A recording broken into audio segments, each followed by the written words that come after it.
Le gouvernement malgache a lancé le 3 février une initiative visant à transformer le paysage agricole du pays. Lors d'une cérémonie officielle dans le nord-est du pays, le président Andry Rajoelina a annoncé le début d'une campagne de distribution de semences de riz hybride qui devrait couvrir une superficie totale de 50 000 hectares dans les 12 régions rizicoles de la Grande Île. Cette initiative s'inscrit dans un effort plus large pour améliorer la sécurité alimentaire et les rendements agricoles.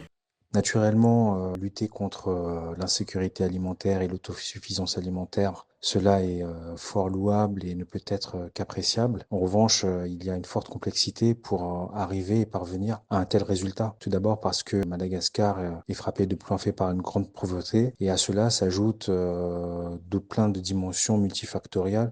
Selon le chef de l'État, les agriculteurs rencontrent des difficultés pour se doter de semences et d'outils agricoles. Cette situation a conduit à des rendements déficients avec une production moyenne de seulement 3 tonnes de riz par hectare. Ainsi, l'utilisation de riz hybride va contribuer à relever les rendements d'une valeur estimée entre 7 et 10 tonnes par hectare.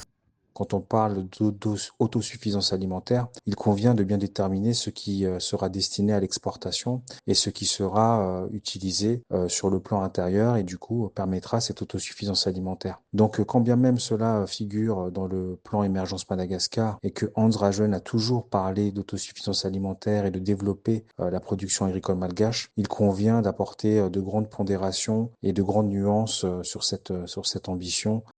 Avec une production d'environ 3,2 millions de tonnes en 2023-2024, d'après la FAO, Madagascar est le troisième plus grand producteur de riz en Afrique, juste derrière le Nigeria et l'Égypte. Cette initiative de l'État pourrait permettre au pays de se positionner comme un acteur clé sur le marché du riz en Afrique.